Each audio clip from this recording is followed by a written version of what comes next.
Hello and welcome to Reanimated, the show about all things zombie and undead. I am Stuart. I'm on the West Coast. Joining me is my East Coast co-host with the most, AJ Conrad. Woohoo! Hi. Good day. Greetings. Welcome. What's up? We are here today on an auspicious occasion to discuss the recent film, The Dead Don't Die. It's so rare that we actually go to the movie theater and then come back and talk about something that's as fresh as this. So it is pretty different. But it does also mean that we weren't able to watch it 3 times or take notes. So some of this might be a little bit more off the cuff. Speak for yourself, man. I've seen it 4 times. No. And you took notes in the Alamo, I'm sure. Yes, I have one of those little light up pens. No, not at all. However, I did, so just by happenstance, I was at MoMA this past Monday for a private tour, and they were doing a screening of The Dead Don't Die, and with a full core press and little mini red carpet thing going on. And I did actually see Jim Jarmusch there with his amazing hair, which I desperately want to touch, but I resisted that pull. So just admired from afar, but he really does stand out. So it was kind of hard to miss him. But he's like a New York icon, kind of, right? I mean, isn't that his He is. thing? He is, and also I know that a few of the people involved with this film have some ties to MoMA, which I think is probably why this happened. And also, MoMA is closing as of today. I think is the last day it's open just to members, but they're closing for this massive renovation. So I think that they were trying to sneak this in just under the wire. But they do film premieres. But oddly enough, the last film premiere I think we sort of, again, by happenstance, happened to walk through for the same exact event, was, I think, another Bill Murray film. But so maybe it's Bill Murray pushing that thing. But anyway, that was just kind of funny because the people I was with was like, what kind of film is that? And I'm like, it's a zombie film, guys. So, but it was kind of cool to see him. And it made me very excited to see the movie. And which you did not touch him, right? I didn't touch him. I just admired from afar. So don't worry, nothing crazy happened. Well, I mean, if you're able to podcast today, you clearly weren't arrested and dragged away. Correct. But I will say, whoever maybe he manages his own hair, but it looked phenomenal. It had a lot of height. It had a lot of shininess. It's very cool looking. So. Okay. Well, that's great. I'm happy for you getting to see one of your heroes of film and stage. But let's get into some of our news before we get into talking about The Dead Don't Die. Cool. Number one is it's horrible. It's clickbait. It is clickbait. But this is kind of interesting animal news to me. Like, I did not know that there was so the headline is there's zombie snakes in North Carolina. The subhead is not really. JK, we got you. Haha. But these are like possum snakes, which I did not know was a thing, or like those goats that fall over when they get excited. There's a snake that is like this. And this is like very unsnake-like behavior to me. Well, it's not. I mean, the goats is involuntary because they basically are sort of so excited that they faint. And it happens especially when they're running or when they see food or whatever. This snake is doing this deliberately, I think. And it rolls over and pretends to be dead. But apparently it like shudders and sticks out its tongue too. It's quite dramatic. Well, I guess it's a self-preservation thing. I'm just happy I've never seen this. I wouldn't, honestly, if I saw the snake right side up, I'd kind of give it a pretty wide berth because I just don't like snakes. But, this I just even hated the photos of this. Just, blah. But, I mean, it is kind of weird that it has developed this instinct. And hopefully I guess the only thing that it would run into is if there are animals that don't really care whether it's dead or not, like vultures or that kind of thing. Right? Because I don't know if you saw the article about the little puffer fish that are like, their mechanism is to do that whole puffy thing, and then they release this cloud of neurotoxin.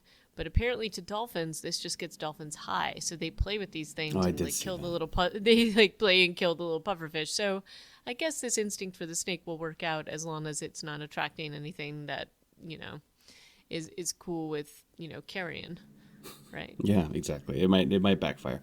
Anyway, no such thing as zombie snakes. We're cool, everybody. Don't worry. Chill out. Put down your Yeah. shotgun. And then just in time for Father's Day, yet another clickbaity article about the best fathers, like about on The Walking The Dead. best and They, worst. the best and worst, but they really are reaching, and this is, I don't know. Oh, I liked this article. I thought this was That cute. was terrible. I thought it was cute. Like talking about a couple of people who don't have kids, like saying that Daryl was a good father to. Well, there's a character on the show that we haven't talked about on this podcast because we haven't gotten to that season. But Daryl kind of takes a teenager under his wing. True. There's some gimmies like Rick and Herschel, even though Herschel's not like he's got like basically grown kids. He's still pointed to as a good father figure. Glenn gets a shout out for his work with Enid, even though he never got to meet his child. Kid. So to me, it's not like, going to change the world, this article, but I thought it was cute and slightly thought out. Like, and then of course you get a couple of, the worst father figures ever in the form of Otto, Shane. Mr. Otto and Shane. Which I The thought governor. and the governor, which was, God. And so I like this article. And plus it like makes you go back and consider some of these people and their familial relationships, because Lord knows they don't last on this show anyway. That's true. That's true. All right, I'll give it to you. And you're a dad, so I guess you get you get to have like the last word on this one. Dad vote. Yep, the dad vote. Next up, we had talked about Fear the Walking Dead had done okay in their premiere, but apparently there's been a ratings dip. I mean, they went from first to second, but they're second behind Right. 90 Day Fiancé, which Yeah, that's a little Yeesh. concerning. Little concerning. Hey, have you seen this show that came in third, Nosferatu? I have not. A2? Oh, I have not, but I did read the book, and that is the book by Stephen King's son. Oh. Joseph Hill, I believe is his name, and actually he's a decent writer. I have to say I was a little surprised, although maybe I shouldn't be. I mean, they have connections and things like that, but I was a little surprised that they decided to make this into a show. I don't know that his writing would be. I don't know that his books would be getting as much attention if his dad wasn't who he was. He wrote another one, I think it was called Heart-Shaped Box, possibly? Something like that. That was like his sort of big premiere. And it was all right. So if you're into Stephen King, it might be your jam. Oh, I'm gonna check out this show at least. Probably won't pick up the book. Not right off the bat anyway. And I don't know, maybe it's worth us talking about. Yeah, cool. That's basically it for news. It was a bit of a light week, and that's okay in our book. So we've got. I think we both saw this movie on Friday night. We did. And let me close my window since there's a crow just or like something. hanging out right outside, being like, "What up?" Is it a murder of crows? No, it's like two different crows. They like to hang out on my street and drop walnuts. Because they're super smart and they like drop walnuts They are very and then smart. break them, or they drop them right in front of your car so that your car will run them over. That's actually very smart. I love Well crows, done, man. Yeah, crows. they're smart little buggers. So anyway, did we both see this Friday night? Yes, So you saw it at the Alamo Draft House, correct? I did. At one of your favorite going place.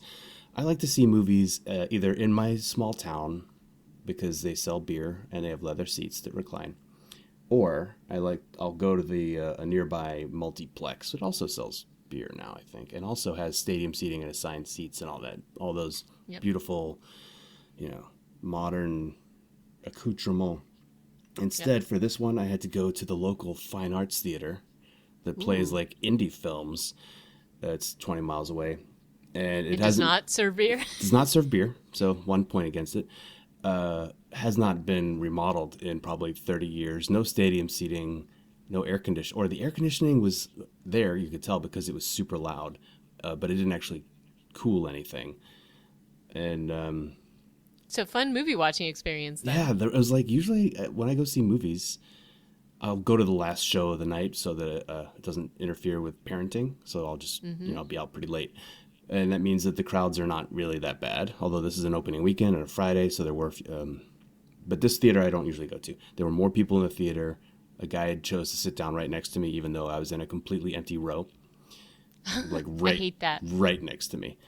Great. But Was after he that, loud? other than that, it wasn't bad. He wasn't like trying to fight me for the armrest or anything. But yeah, it was not my usual movie going experience. There were some people heckling in the crowd, so I think I'm just describing things that HA is like. Yeah, this is going to the movies in New York. I'm sure.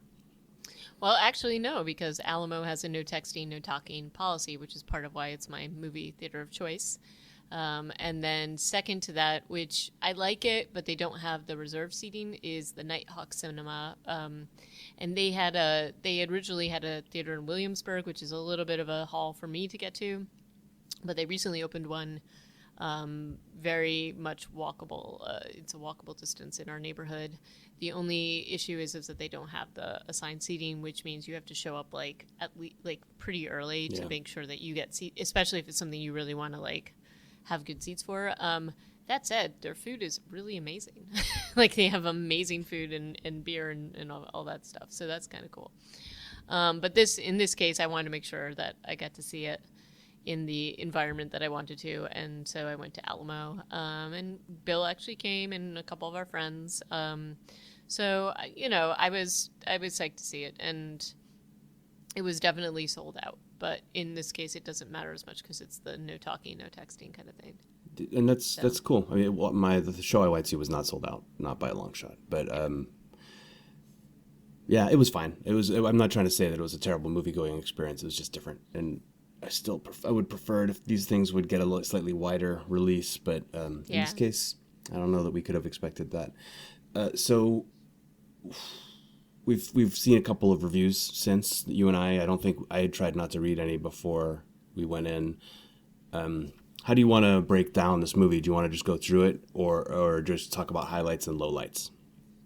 I mean, I think we can talk about a couple of the articles before we jump into that, because there was definitely a lot of press related to it. So, and I think then we can jump into the review, because I do think that some of the articles about how this was made and how he got the cast to do this is kind of interesting. Well, hit me.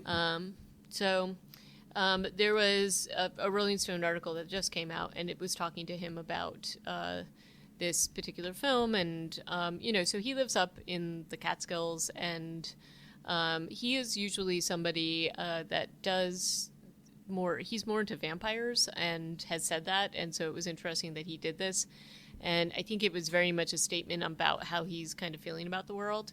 He is a Romero fan, and you can definitely see there's a ton of homage to Romero in this film, a lot. But it's interesting to me that somebody who's not really into zombie films decided to make a zombie film. And, without giving too much away, I would say that it shows. But he has a lot of great relationships with actors that I personally love. And that's like Tom Waits, Bill Murray, Steve Buscemi, Chloe Sevigny.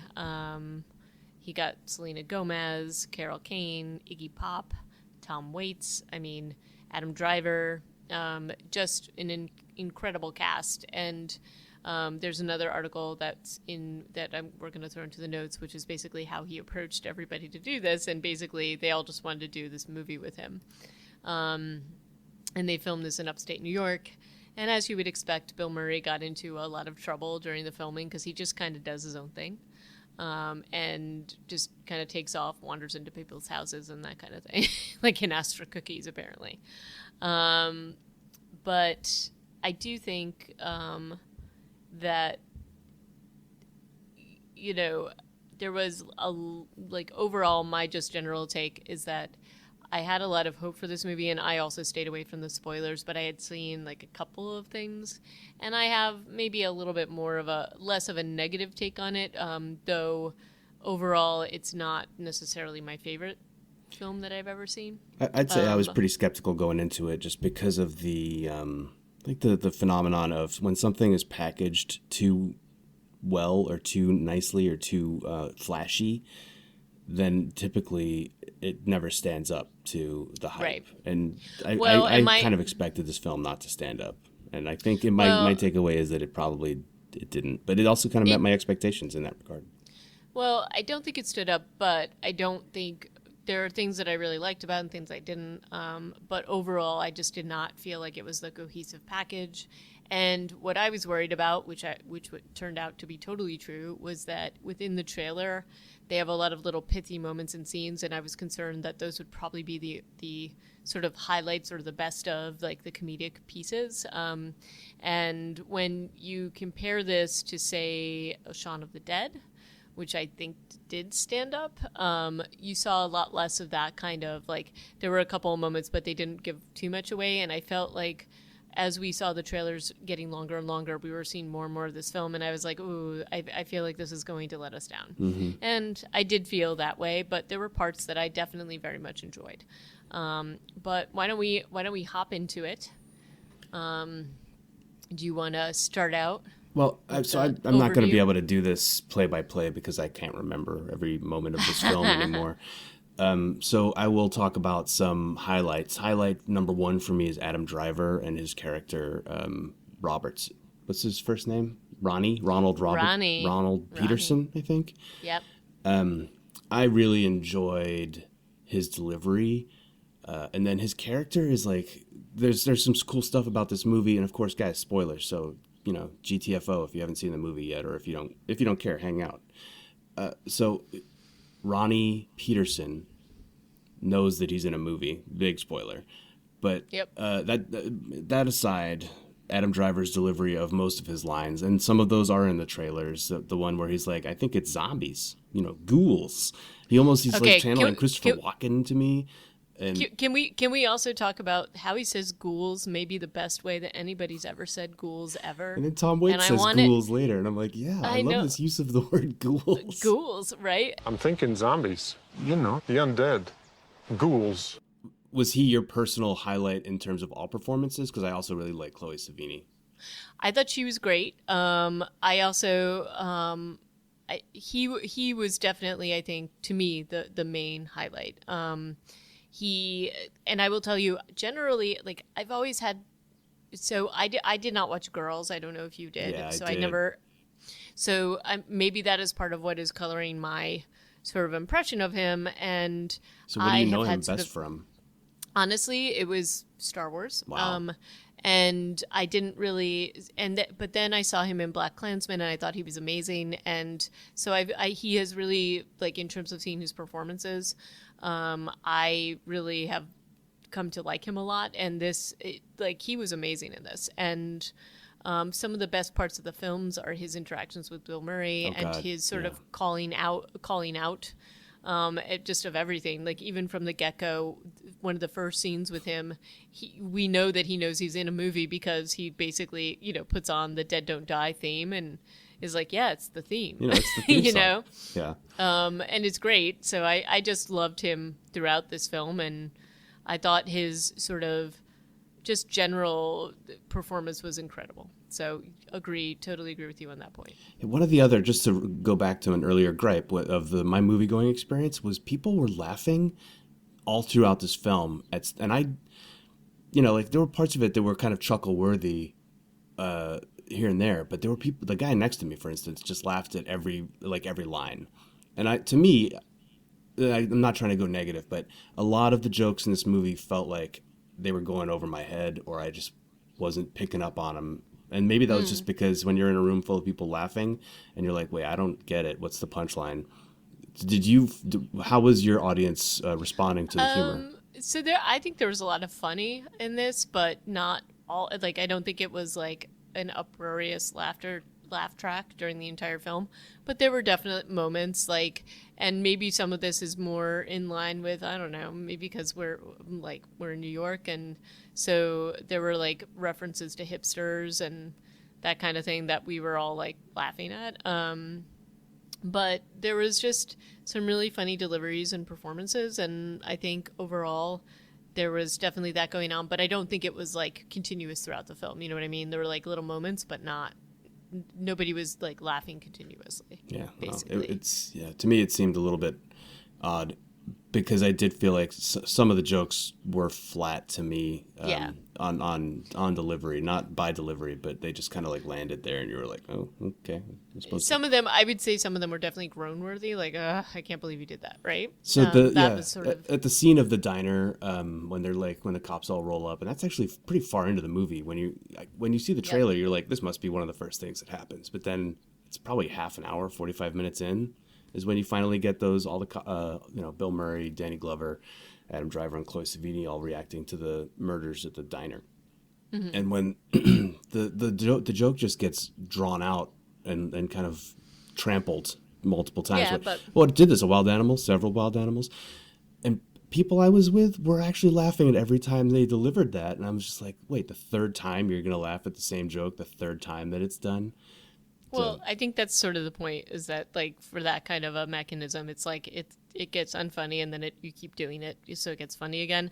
I personally don't think that it got to that point. But I did think that it provided a nice little place for Adam Driver to basically call out everything about it, which is like the scene where, and it's still, I mean, I'd seen it in the trailers and everything, but when he basically says to Bill Murray that he thinks it's zombies and ghouls.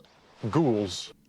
I just still love that line, and I laughed right out loud. So, yeah, and the joke of putting a tall guy into a smart car, of course, was awesome. Get some chuckles. Otherwise, you've got your Steve Buscemi, who does a good job of his portrayal. I feel horrible role.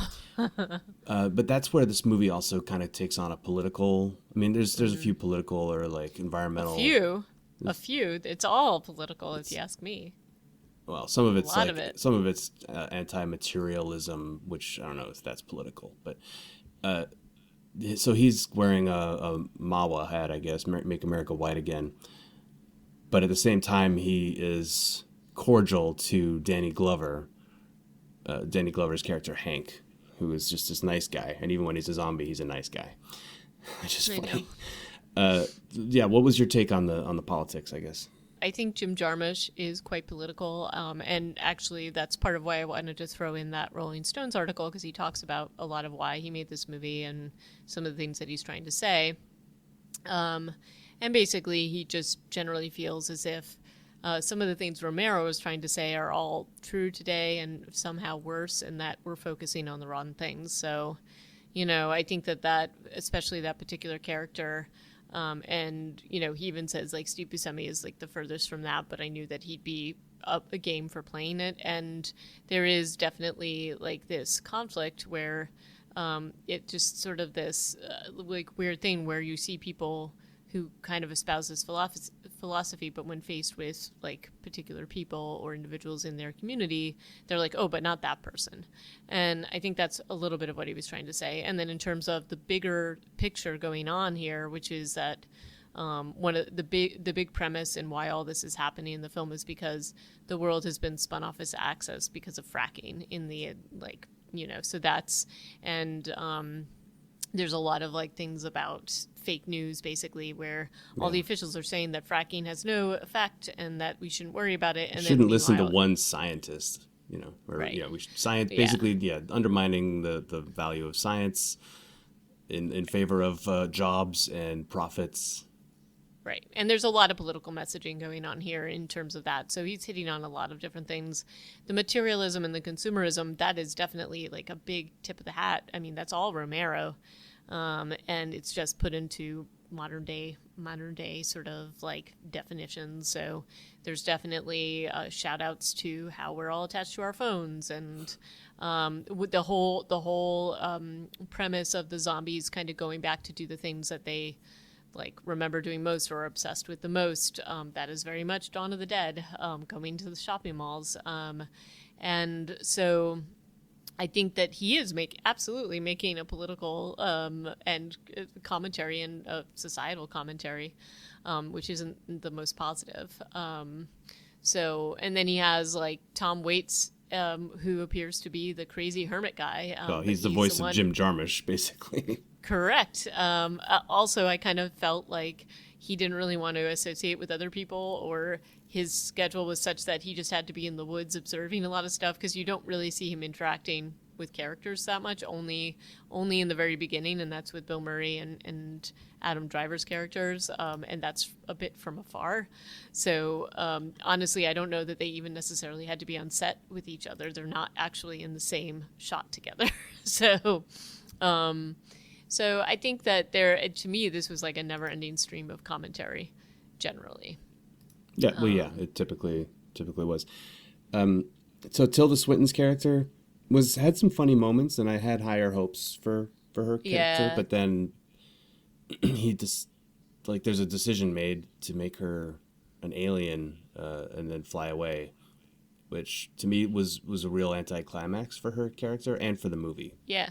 Agreed. And I felt, part of me felt like maybe he had a different ending in mind there and then was maybe forced to make that decision. I wasn't positive about that. It felt like there was a really hard edit, but with the graveyard scene at the end, which, again, spoilers, Adam Driver, Chloe Sevigny, and Bill Murray end up in a cop car surrounded by zombies in the graveyard. And I just felt like maybe I wasn't sure where that came from. And I think that one of the things that could have made this movie better was some cohesiveness about the ending, and some cohesiveness. And I think, even within the article, he says that this is intentional. Like, he almost made the ending annoying intentionally, which I'm kind of like, I don't know. I feel like that may have been a little bit of a cop-out, possibly. But there isn't, the pace of this movie is actually fairly slow, and parts of it are quite enjoyable, even though the pace is slow. But you wanted something to be a little bit more, the wrap up to be a little bit more, I don't know, thoughtful, a little more meat to it, yeah. A little more heft, and. He basically was saying it was annoying because zombies are annoying and society's annoying and all this other stuff. I know, right? And I just kind of felt with like a cast like this, you could have ended this in a much better way. The other sort of like trio that I had high hopes for, but the Selena Gomez trio, and she's driving around in a cool car. It's a total waste of a storyline. Right, and I just kind of thought that was going to be a lot more than it was, and they wasted that. They get killed off screen. All they serve is they have. Like you were saying, this film has a slow pace, and I would say it's like purposefully dull. And there are scenes of people in that car, for instance, just trading an energy drink back and forth and driving along, and nothing's happening. There are lots of scenes of. And I want to say that it's like supposed to be artistic or thoughtful, but it just feels like wasting time.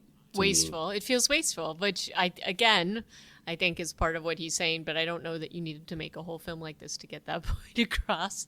And also, you could have made a more enjoyable film and get these points across. And you had mechanisms by which to do this. And I feel like one of those mechanisms, like there's 3 kids in a detention center, which they're in the Centerville Detention Center, so it's like CDC, but, I feel like he just has them run off and find a safe place, never comes back to them. Nope. He says that was deliberate as well, that it's like those are like the hopes of the future, so we don't, and we don't get that payoff. I also think that there is just, like, again, I feel like the Adam Driver character, as we know, is sort of aware that he's in a movie. Not sort of. He is aware that he's in the movie the whole way through.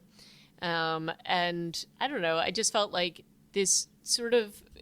It almost felt to me as if Jim Jarmusch kind of got like far into this and then was like, oh man, this is really not my jam.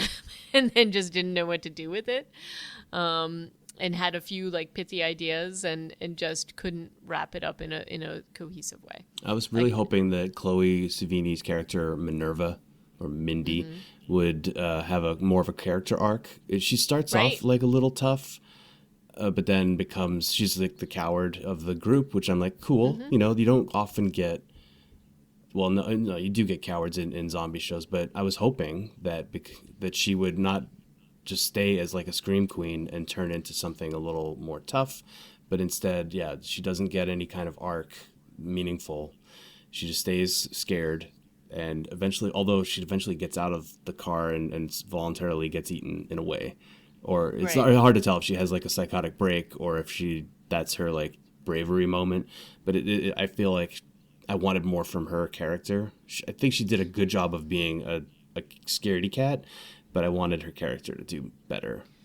I did too, and I thought that's where they were going with it, so I was also quite disappointed because I really like her as an actor, and I feel like they wasted her talent in this particular film. Well, when you look at this entire, huge cast, most people got wasted except for a handful, right? Because you can't really use every single one of these people. Right. They're just there for throwaway lines, like the RZA is there for woo PS, and I got a good laugh. But then what's another character who I liked, but I wanted a better resolution for was the guy playing Wiggins. Bobby he was Wiggins. great. Him when he and Danny Glover ended up together, I thought this was going to end somewhere good, right? Yeah, well, because he's like, I've seen every single zombie movie. This is one of the things about this. This is a movie about zombies that had people in it who knew about zombies. Right. And so you don't often get that, because otherwise, you can win. And they're in a hardware store. Like they're in a great position, but they only board up one door and the other door opens and it's all over. But it's just, I had higher hopes for those two, I guess. Yeah, and Caleb Landry Jones, who's the one that plays Wiggins, I thought he was great, and I did enjoy the fact that you do have people knowledgeable about zombies, like Ronnie, Adam Driver's character, and Wiggins, is that, they immediately are like, you have to kill the head.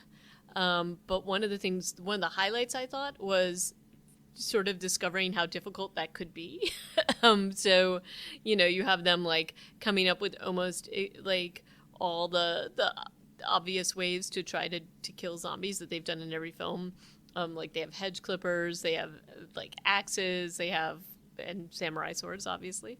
And it just was kind of just even watching them go through those paces, I thought was pretty cool. And I was surprised that they just sort of let that storyline peter out and that they just die that way. They do have a definite shout out when his character Wiggins and Hank, Danny Glover's character, are in the hardware store and they board it all up. It's very original like Night of the Living Dead. Mm-hmm. They've got they're boarded up and also they have an entire hardware store at their disposal, and he knows everything about zombies and yet they still die. But I did, I thought that there were some really good moments between those two characters, and I thought overall his character and his interactions were great, but again, they just kind of like trailed off and didn't really do anything with his storyline, which was kind of sad. One of the highlights I did like about this film was I thought that the diner scene when the Iggy Pop zombie and the Sarah Driver zombie both come in as like sort of cycling people. I don't know. They're like zombies that are like biker zombies, I guess.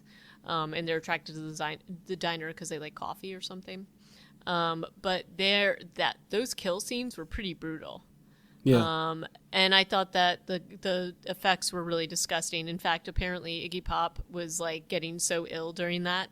Like he had to keep going. I guess he like threw up a bunch of times or something like that. Like they had to come up with like vegan stuff for him to do. I don't know. Apparently it was a pretty tough shoot, and he was still up for it, but he just was like fairly ill during the entire thing.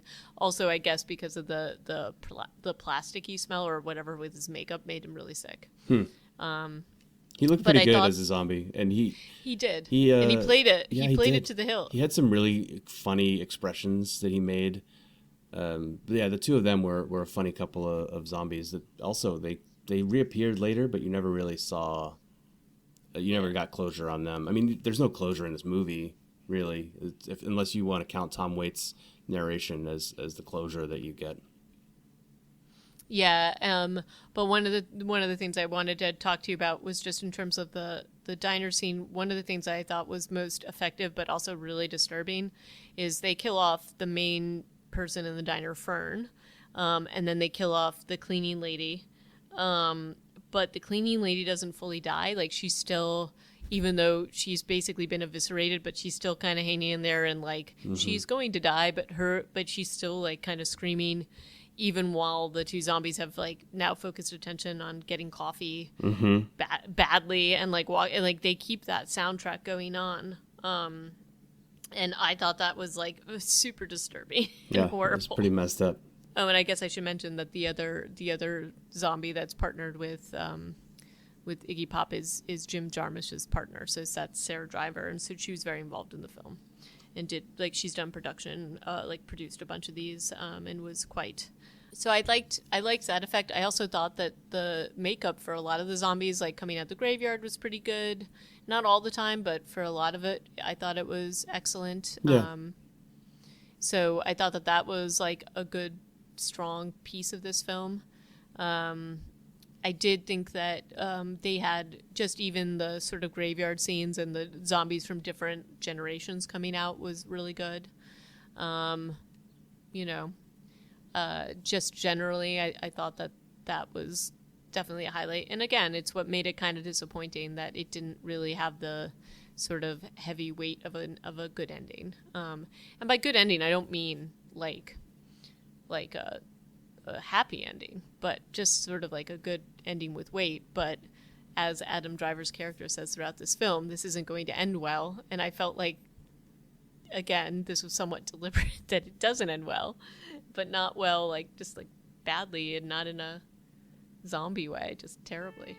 What were the other highlights that you liked? What about the song "The Dead Don't Die" by Sturgill Simpson? You hear that? You hear people say that 100 times in this movie. Oh, the dead don't die. I didn't know this was a real person, but apparently he's a real person. Yeah, and he also has a cameo in the film. Oh yeah. Yeah, he's the guitar dragging zombie. Okay, but he's the one who's just saying guitar. So I had never heard of him, but I kind of was assuming, especially when Adam Driver's character, Ronnie, talks about so obviously the theme that he had to be a real person. So I don't know much about him, but I just thought that was kind of funny that this was like this sort of running gag throughout the film, that everybody loved this song and that, is the theme of the movie. And he wrote it for the movie. So I don't know. I guess Sturgill, good for you to get a little bit of a boost here. Yeah, right? when I was walking out of the movie theater, somebody behind me had heard of him and was like, yeah, this is probably the best promotion he's ever gotten in his entire career. Right. I mean, he's like, and he's been, basically there's been a few articles. There was one in Rolling Stone about like, listen to his promotion, his 20 new tune from The Dead Don't Die. So it's just kind of like,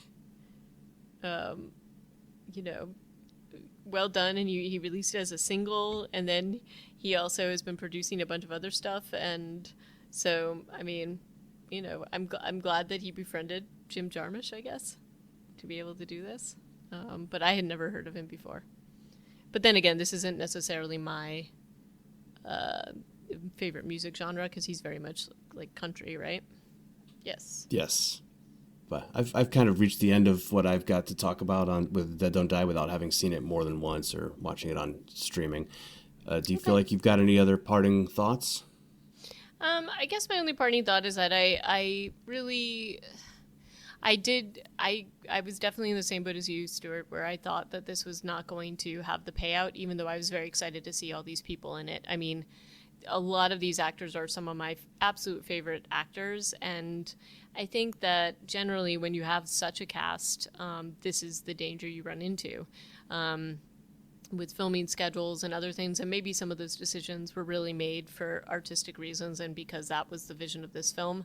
But I have to believe that maybe some of it was just like, I really wanted X, Y, and Z person's film, and this is how I'm going to make it work. So, I kind of feel like maybe if a little bit more effort had been made to kind of tie this all together, I would have been a lot happier. And I don't think it is quite as bad as everybody is making it out to be. It has gotten some pretty like terrible reviews, but I think there's some stuff to like. I don't know that people necessarily need to see it in theaters, but I don't know that I necessarily would need to see it again. How are you feeling about that? I'll probably see it again when it comes to streaming, but I don't want to spend more money on it, I'd say. Right.